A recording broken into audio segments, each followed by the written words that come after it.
Bismillah ar-Rahman ar-Rahim. Assalamu alaikum, dear viewers. Welcome to this eighth session of self-improvement through the Quran series. We have begun this in this holy month in order to remain connected with the text of the Quran. Remember, one of the greatest spiritual fodders that we can ever imagine is this God connection. And in this month of Ramadan, this God connection can really bear us a lot of fruit, especially if we are more attentive to the Word of God. And the Quran, as you know, is the fodder for our soul. It is the nourishment of our soul, and a soul which is not being fed with this nourishment often dies away. And a soul which is fed with this nourishment it becomes strong. And when a soul becomes strong, it means that the decision to take the right path and to decision to shun evil becomes easy. So let me share today's verses with you. They are in fact in continuation with the previous day's verses. So we were studying Surah Luqman, and we were actually looking at the advice which was given to Luqman's son by his father at the time that he was handing over his leadership to his son. And we had seen that Luqman, as a sage, as a person, as a wise person of Arabia, was looked up by all Arabs, the idolaters.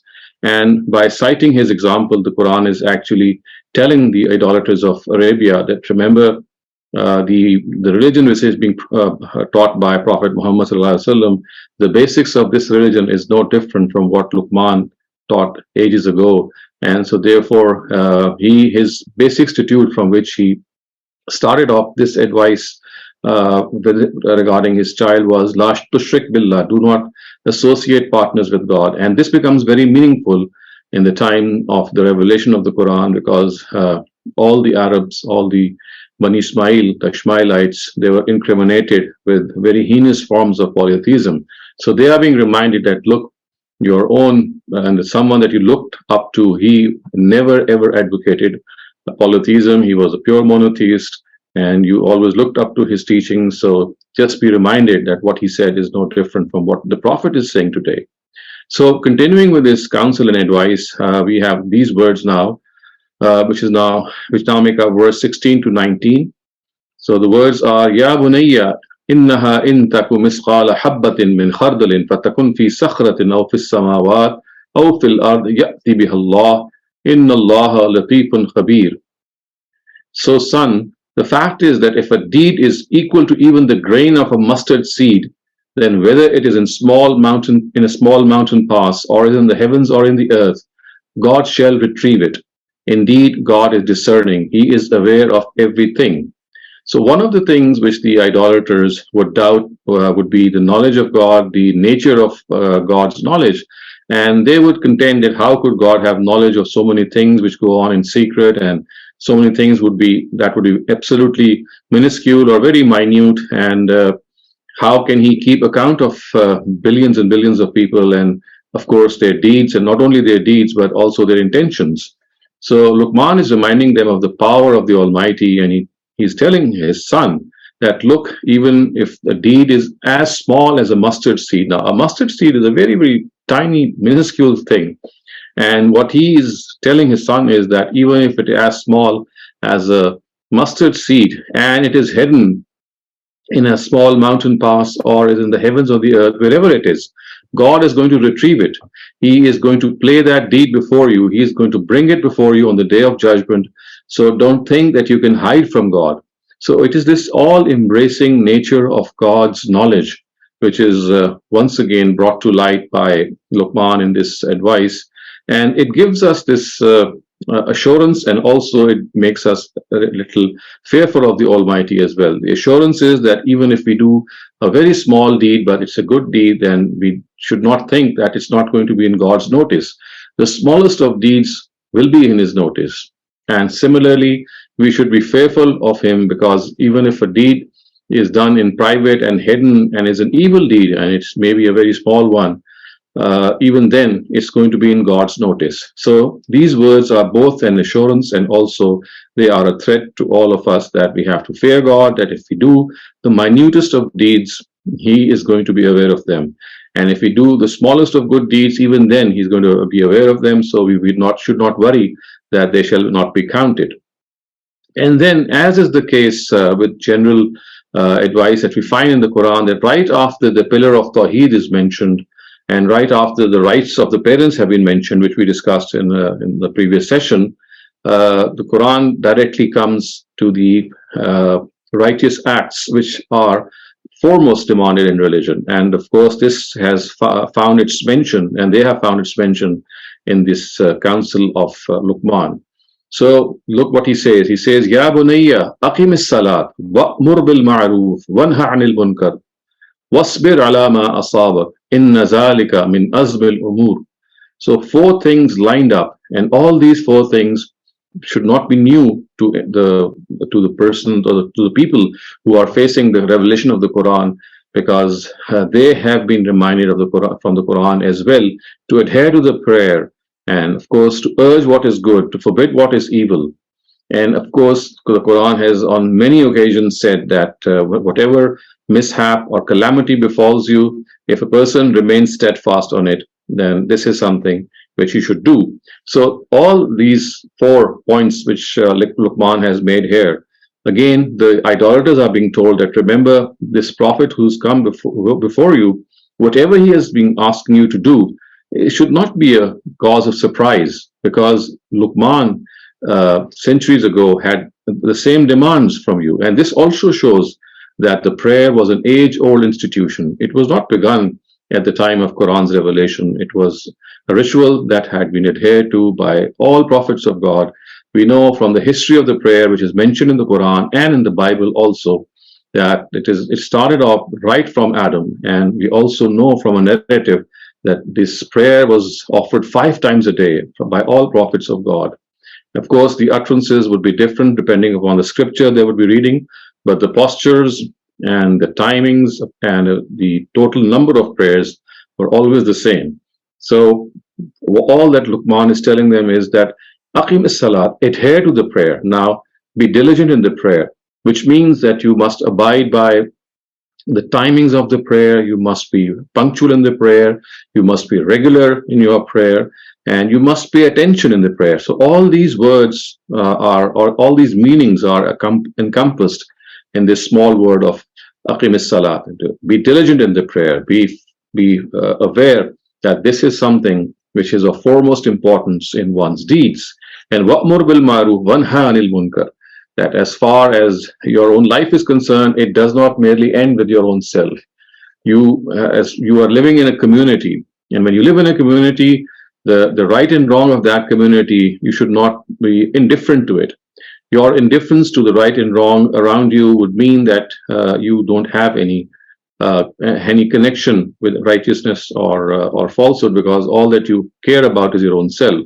So God tells us, and of course here Luqman is telling his son at the same time, that you must urge other people to do good, and you must forbid them, which means, of course, that in your own circle of influence, if people are under your influence, and if you can say something to them which can positively influence them, and if you can say something to them which can make them abstain from certain evils, then this is something that you have to do. It is like sharing this righteousness and the sense of wrong that all of us have. And then wasbir ala ma asabaka. So there is not a time in this world in which all of us might not pass through some calamity or the other. Every one of us passes through some calamity, some distress, some personal loss. It could be because of sickness, it could be because of financial constraints, it could be because of a loss of someone dear, and several other reasons as well. So we are bound to pass through various calamities. But the Quran tells us, and of course here Luqman in his sublime words of the Quran is repeating the same thing, that wasbir ala ma asabaka, that whatever calamity befalls you, show perseverance on it. Do not get bogged down, because these calamities, they are meant to make you stronger. They are meant to bring you closer to the Almighty. They are meant to make you rise higher. They are meant to make you tough. And many a time God would like to test your mettle, that as far as living in luxurious circumstances is concerned, living in and good circumstances is concerned, everyone is going to be happy. But the real challenge is that we show the same perseverance and happiness as well when we are passing through constrained circumstances, when the seas are rough and when the sailing is not smooth. Even then, we have to thank God, because whatever befalls from himself, of course, something is meant for our own good. All these trials of life, they are meant to lift us. They are meant to make us more tough. They are meant to bring us closer to the Almighty. So this is precisely what Luqman is advising his son. Wasbir ala ma asabak. And then he says, Inna zalika min azmil umur. And it is because these are the tasks which have been emphasized. That these things, like praying to the Almighty and being diligent in the prayer, forbidding from evil and urging people to do good and showing perseverance in the face of calamities. The Almighty says at the end, and of course, as has been enshrined by these words of Luqman, that Inna zalika min azmil umur. It is because these are the tasks which have been emphasized, that this is something that you have to do in your life. This is part of your life. It is something which governs your life cycle. You just cannot go without it. And then this counsel continues, and it ends actually on these last two verses. And then they start off with وَلَا تُسَعِّرْ خَدَّكَ لِلنَّاسِ وَلَا تَمْشِي فِي الْأَرْضِ مَرَحًا إِنَّ اللَّهَ لَا يُحِبُّ كُلَّ مُخْتَالٍ فَخُورٍ. So this is again something which pertains to our character. It pertains to our behavior, and something that we often come across. So it says that be not indifferent to people. لا تصدر خدك للناس. So تصعر خدك للناس would mean that you just turn away your shoulder from that person and you just ignore that person and you think that he's someone inferior to us. So this is one of the biggest challenges that we face, that at times our own ego gets the better of us and we regard ourselves to be superior to others. And this is the biggest form of arrogance that we can think of, that we walk on the earth created by God in a way as if we are the only ones or the only creatures who are liked by him, and the rest have no significance at all. So the Quran tells us, وَلَا تُسَعِّرْ خَدَّكَ لِلنَّاسِ. Don't be indifferent to people. Don't think that they are inferior to you. Everyone has been created by God. Everyone has the same status before God. Everyone is equal in the eyes of God. And if there is any difference, it is on the basis of piety, and that only God knows. You cannot have any idea of a person's piety. So don't show this indifference. It amounts to arrogance. And the very next part actually tells us how this arrogance is expressed. And that is, walk not arrogantly on the land, because God does not like the arrogant and the conceited. So when a person thinks of himself to be superior, when he is full in his head, and he thinks that, well, I am the only person who has been blessed by the Almighty, then quite naturally, one of the most prominent reflections of this feeling or this state or this emotion, it manifests itself in one's gait, in one's style of walking. And the way one walks is like the walk of a ruffian or a rogue who thinks that, everything is his, he controls everything. So the Almighty says, and of course Luqman enshrines this in his speech to his son, لا تسعر خدك للناس ولا تمشي في الأرض مرحا. Don't walk arrogantly in the land, because God does not like the arrogant and the conceited. And then وَقْصِدْ فِي مَشْيِكَ وَغْزُزْ مِنْ صَوْتِكَ إِنَّ أَنْكَرَ الْأَصْوَاتِ لَصَوْتُ الْحَمِيرِ. Be moderate in your gait and keep your voice toned down. In reality, the most hideous of voices is the braying of the donkey. So instead of walking proudly and conceitedly, the Quran tells us, waqsud fi mashika. Be moderate. You should walk on God's earth as if you are an unassuming person, as if you are a down-to-earth person. It should be a moderate walk. It should not reflect your vanity and pride and conceit. And not only that, your voice should also be moderate. وَغْزُزْ مِنْ صَوْتِكَ. It should not be loud and harsh, because as the Quran has just said, إِنَّ أَنْكَرَ الْأَصْوَاتِ لَصَوْتُ الْحَمِيرِ. The most hideous of voices is the braying of the donkey. So don't imitate a donkey by using harsh words and using a loud voice and a loud tone. You must talk in a manner that bespeaks of your own humility.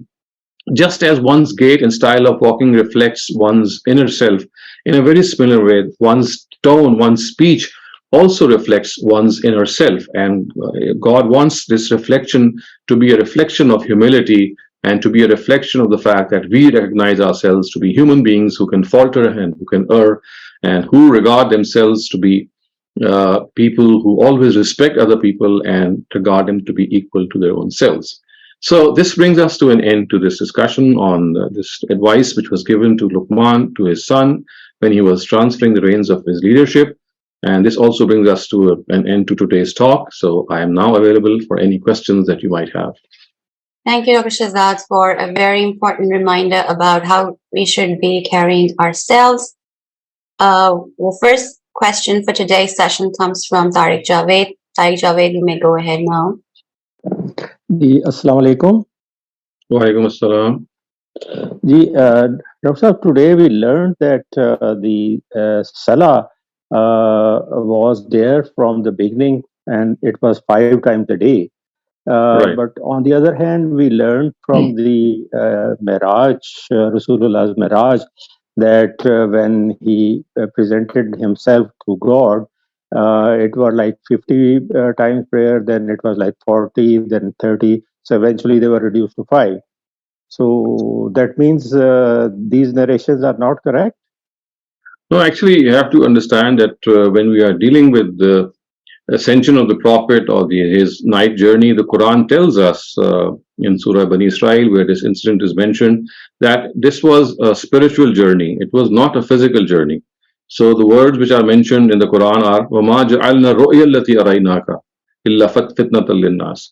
That this dream that we showed you, in which you traveled from one house of God to the other, was something which was to test people and to try them, because God is now going to hand over the custodianship of both these houses, the Baytullah and the Baytul Maqdis, to him, and this will become a means of trial for the idolaters and for the people of the book. So this is what how the Quran mentions. So whatever is mentioned regarding Miraj or ascension is actually in the vision of the Prophet shown to him. So this vision, actually, when it is looked upon as a vision, we have to understand that all visions are symbolic in nature. They are not to be understood literally. Thus, for example, the vision or the dream which Prophet Joseph saw, in which he saw 11 stars and one sun and a moon prostrating before him. Of course, he knew that this is not that actually the stars were prostrating before him. It was like his brothers and his son and his father and mother becoming subservient to him and coming over to him. As he himself also said that this is, as God also said that this is the interpretation of the dream. So dreams have to be interpreted. So when it was shown to the Prophet that he was going to God, and every time he went to him and he asked for the reduction of the prayers, and ultimately they were stopped to 5, this is a symbolic representation of the fact that the Almighty was actually telling the Prophet that, look, it's basically remembering God, which is very important, and you must remember God all the time. So this remembering of God all the time is reflected in the verse as 50 prayers. And the Prophet said that it's difficult that we remember him all the time, and please reduce this, because as human beings we have, of course we have so many chores to do, we have so many things to do, and it might become difficult for us to remember God all the time. So this remembrance of God basically is symbolized in the fact that there were 50 prayers, and slowly when the Prophet said that, well, remembering him all the time is something that is not possible, that the Almighty said, okay, then you at least remember him on those 5 prayers that you are going to offer. So basically it is this symbolism which is reflected in that vision. So the bottom line is that the whole journey was a spiritual journey. Whatever he saw in that spiritual journey was through a dream, and dreams are not to be interpreted literally, they are to be interpreted symbolically. And the symbolism here is, of course, that a continuous remembrance of God was implied by God himself, and it was reduced as his own an act of his own mercy, that of course mankind would not be able to remember God continuously 24 hours a day, and that was reduced to specific times of the day. Okay, and the other point is that as we listen and as we read, that the salah that was there from the beginning, that was changed, altered, distorted during various times, and then Rasulullah Sallallahu Alaihi Wasallam, with the advice of the God, told us the correct way how to pray Salah. So the Salah was like not preserved, and their books were not preserved. So can we say like the Quran is now preserved compared to the older books, and the Sunnah is also preserved against the older Yes, timing? that is correct, because you see these both are the two sources of Islam, and both have been transmitted to us through the perpetuation, which is tawatur, and through the consensus. And these two means of transmission, they yield certitude. So therefore, both the Quran and the established practice of the Prophet has been transferred to us in a manner that it is absolutely certain that whatever we are doing in the form of the Sunnah, or offering in the form of the Sunnah, and reading in the form of the Quran, is precisely what the Prophet had said. So the means of their transmission itself are such, which tell us that yes, this is something that has to be absolutely certain, and something which was directed by the Prophet for us to follow. Thank you. Baran Nashur, you may have your question now. We don't see Baran's name. Oh, Assalamu alaikum wa rahmatullahi wa barakatuh. Wa alaikum assalam. My question was about when God says that we should not walk arrogantly on the earth, or we should not look down upon people. Well, when this happens, it mostly happens inside of our heads, and as like in the form of thoughts. Mm-hmm. But does that mean that our thoughts are also recorded and considered as deeds? Well, our thoughts are, of course, not considered deeds. All that they are, unless we convert those thoughts into considered intentions, they are not going to be subjected to any scrutiny. So thoughts keep coming to us, and they could be whisperings of Satan, they could be from angels, they could be from God. So all things, they come to us. The real thing is that when you start acting on those thoughts and you make them as your intention, so once your thoughts are converted into intention, and then even the next step is, after once you make them into intention, then those intentions are converted into your deeds. So these are the levels. I mean, intentions will be counted, of course, and after that, if those intentions are converted into deeds, then this would be a step further, and that should also be counted. But mere thoughts are not going to be counted, because you see, these are things that keep coming to our mind, and basically it's a trial that we have to pass through, that we sift these thoughts, we check these thoughts, and we just follow the ones which are correct. But if we succumb to these thoughts and we start acting and following these thoughts and make them our intention as well, it is then that we shall be held accountable. Okay, and I also had a question about that, because sometimes when we are in a public area and we are on our own, but we are surrounded by other people, and we want to make dua or talk to God, can we do that then inside our own head without moving our lips? Because it might look very weird to other people that we are crazy or something. So could we? I mean, these are circumstances. When you face these specific circumstances, these are exceptional circumstances, and if you feel that this could be an instance in which you could be bullied or maybe thought strange of, this is an option that you can adopt. But do remember that the ideal form is something which is beyond that, and whenever possible, you should follow the ideal form. Thank you. We have a written question, Dr. Shehzad, and they ask if it's compulsory to say Subhana Rabbil Ala in Sajda before making dua. It is not. You see, whatever we utter while prostrating, while kneeling, all these are suggestions, all these are recommended words and expressions. We can replace them by similar words and expressions, either in Arabic or in any other language that we are comfortable with. So these are what we call the utterances of the prayer, which are not compulsory. They are recommended. So we can change them. We have been given this liberty to change them. And as I said, they can be changed by other Arabic words or expressions, and even your own language can replace them. And you can say anything. And remember the things that we normally say in the prayer, as the Prophet was once asked that what we say in the prayer. He said that prayer is nothing but glorifying God and making dua to Him and expressing one's gratitude. So we have these three options: we glorify God at all these instances, we express gratitude to Him, and we make dua to Him. So these three these three types of expressions can be uttered whilst we are kneeling, whilst we are prostrating, and of course when we are sitting in the qard also. All right, thank you. Ibad Bhatti, you may have your question now. Assalamu alaikum. So about arrogance, my question was, that sometimes when you're new, and entering the whole Islam as a new person, or काफी और मेरे दोस्तों के साथ भी होता है. So sometimes you start thinking that since you become closer to Allah, उस चीज की भी एक arrogance आना शुरू हो जाती है. So you think you're better off than people who don't pray and you deserve more than them.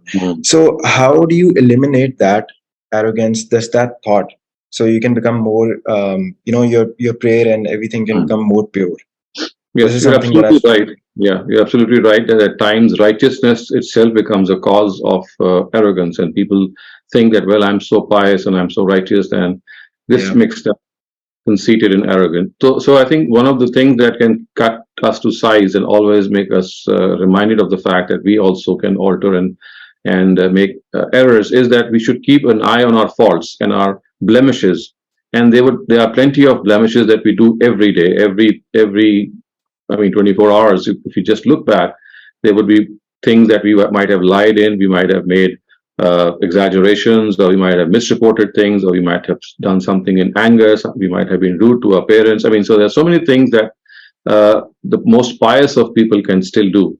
So one of the best things to make us normal and humble is to always have an eye, to keep an eye on our faults and to analyze our faults, because this would make us realize that however much we might think of ourselves, we still have these faults, and no one is fault free. Yes, we can try to be fault free or close to fault free, but absolutely exonerating ourselves from any sin is not possible. So the more you look at our faults and blemishes that we have done in the last 24 hours, the more it will become evident that in spite of so many claims to piety, we still have a long way to go. Thank you. Naveed Irfan, you may ask your question now. जी, अस्सलाम वालेकुम रहमतुल्लाहि। वालेकुम अस्सलाम। Doctor साहब, मेरा सवाल तो दूसरा था, लेकिन अभी आपने जो जवाब दिया कि जो नमाज में हम सजदे में सुभान रब्बियल आला कहते हैं, ये ऑब्लिगेटरी नहीं है, तो क्या ऑब्लिगेटरी है और क्या नहीं है, इसका मतलब हमारे पास में दलील क्या है? मतलब ये हम किस बिना पे ऐसा कह सकते हैं कि ये ऑब्लिगेटरी है या ये नहीं? Right. So you see, the obligatory or the mandatory utterances of the Prophet have been transmitted through tawatur in the congregational prayer, in which the Imam is reading out certain things loudly. And these are just 5 things that he reads out loudly. And as a result, there is a tawatur and consensus on those 5 things. The rest don't have that tawatur and consensus, which automatically means that they are not mandatory. They are recommendations. And those 5, I have repeated them many a time here. I'll do that again. The first thing is to say Allahu Akbar whenever the instance is to say Allahu Akbar, like when you begin the prayer, when you go into the ruku, then you stand up, and of course, at all instances, whenever you say Allahu Akbar, that has to be said in Arabic. It's a mandatory utterance. The second is Surah Fatiha. The third is the Quran that you read after Surah Fatiha. The fourth is Sami Allahu liman hamida. And the fifth is Assalamu alaikum rahmatullah. If you recall, these are the 5 instances which every Imam says loudly in congregational prayers. And through tawatur of this prayer, the way it has been offered, they have been handed down to us as mandatory parts of the prayer. So that is how we know that these are the mandatory parts of the prayer. About all the rest, we know that they were never ever given the status of being mandatory, because we know from various narrations of hadith that the Prophet on many occasions said that, well, you can read this if you want to. So thus, for example, we have different narrations. We say that when you open the prayer, you can read this if you want to. You can read Subhanak Allahumma. You can read any other prayer. Then he would say that if you're sitting in your attayat, you can read this and you can read that. So he would give options on all such occasions, which are mentioned in hadith literature. So it specifies that these are all recommendations, but the obligations or the obligatory nature utterances are the ones which the Imam utters loudly. जी, इसमें जैसे सुभान रब्बियल आला जो हम सजदे में कह रहे हैं, ये भी तो तवातुर से ही हमें मिला है, तो that is not क्या correct. इसमें दूसरी भी That is मिली not है? correct. Ji, It has not been handed down through tawatur. As I said, all oral loudly said utterances, they have been handed to us through tawatur. So these are the 5 that I just enumerated that are said loudly. Subhana Rabbiyal Ala is not said loudly, neither is Subhana Rabbiyal Azim. It's something that you whisper or you say to your own self. So all these things, we find that they are narratives which mention that there are other things also that you can say. And in the way that these are mentioned, it becomes apparent that they are recommendations. And the Prophet said, well, you can, if you want, you can say this. If you want, you can say this. So the way he has given these options tells us that he's not making them mandatory. Sumbul, you may have your question now. Assalamu alaikum, Dr. Saab. Half of my question is answered about saying Subhana Rabbiyal Azim and Subhana Rabbiyal Ala.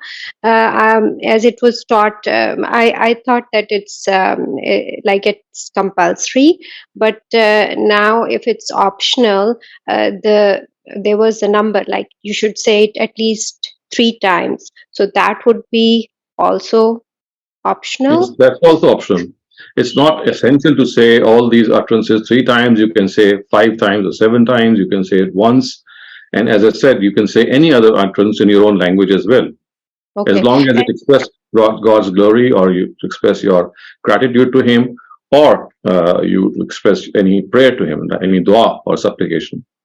So I assume that this is one of the recommendations by Nabi Sallallahu Alaihi Wasallam? Yes. Okay. Yes, correct. Thank you. All right, Numan Khan, you may ask your question now. अस्सलाम वालेकुम sir. वालेकुम अस्सलाम. Sir मुझे तकब्बुर की वाज़ेह definition बता दे, मतलब इधर तकब्बुर की definition sir. I mean, it's a common word. It's like when you ask me what does anger mean, everyone knows what anger means. When you ask me that what does regarding oneself to be humble mean, so these are common Urdu Arabic words. Takabbur, of course, means arrogance, that you think more of yourself than you actually are. You put up a show of superiority before other people, something that don't have those attributes, and you portray in front of other people as if you are a superior person. So the superiority complex, of course, or to pose oneself as superior before others, this is what arrogance is. I hope you have received your answer. Mr. Naveed Irfan, you may ask your question and then I'll take the last question by Mr. Tariq Javed. Go ahead. जी, मेरा सवाल है, जब अल्लाह ने कुरान में कहा कि हमने ये अमानत जो है पहाड़ों को पेश करी, तो उन्होंने मना कर दिया, लेकिन इंसान ने इसे उठा लिया. एक तो ये अमानत क्या है, और दूसरा फिर ये अल्लाह ताला ने दूसरी मखलूक को अगर पेश करी, तो क्या उनके पास शऊर था कि वो डिसीजन ले सकें कि हम इसे लें कि नहीं? So it was this trust or amana of free will, expressing free will, or what we call as freedom to express one's will, which only human beings took the responsibility. And yes, the answer is that all things that we regard to be as they have no cognizance, for example, the earth or the heavens, whom we regard as absolutely dead objects, this is not so in the case of the Almighty's conversation with them. So when the Almighty conversed with them, they understood what He meant, and He gave this option to the mountains and to the heavens and the earth, that if you would like, that I can give you this trust or this responsibility of expressing your will, the ikhtiyar, the chance to do what you would like to. And they said that, well, we are not equipped for that, we would not like to do that. But the Quran tells us that hamalahal insan, the human being said that, well, I'm going to accept this challenge.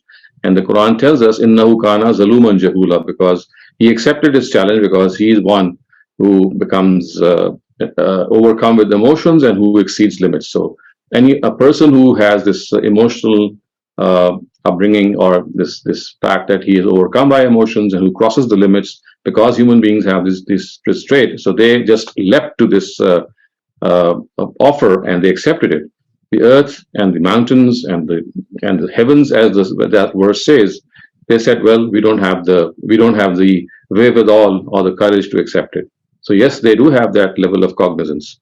Shehzad, I have a written question. They are asking about verse 7 of Surah Duha that says that we found you searching for the way. And they ask, which way does this ayah connote?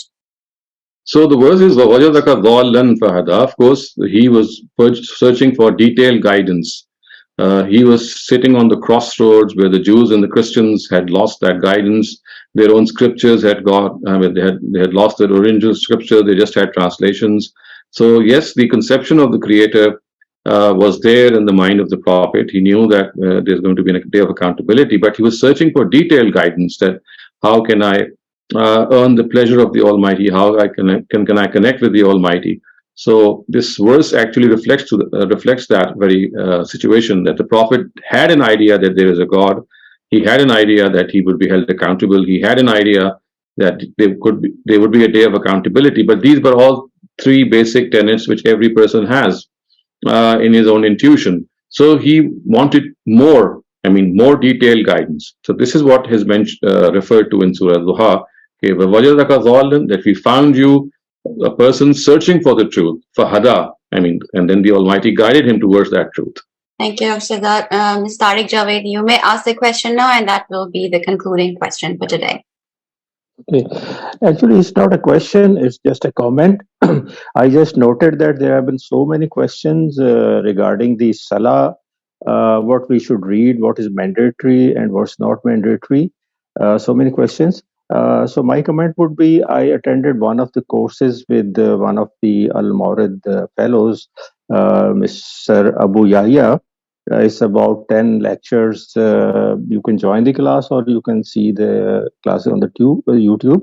It's very well elaborated. What are the options? There are 6 or 7 options, like what we can read in Sajda or like that. And these are also available in the Sargamdi's book, Mizan. So the people can read that. Okay, thank you very much for this information. Thank you. Thank you. Thank you, everyone. Okay, inshallah, we'll meet in tomorrow's session. Thank you, Roshan. Okay, inshallah.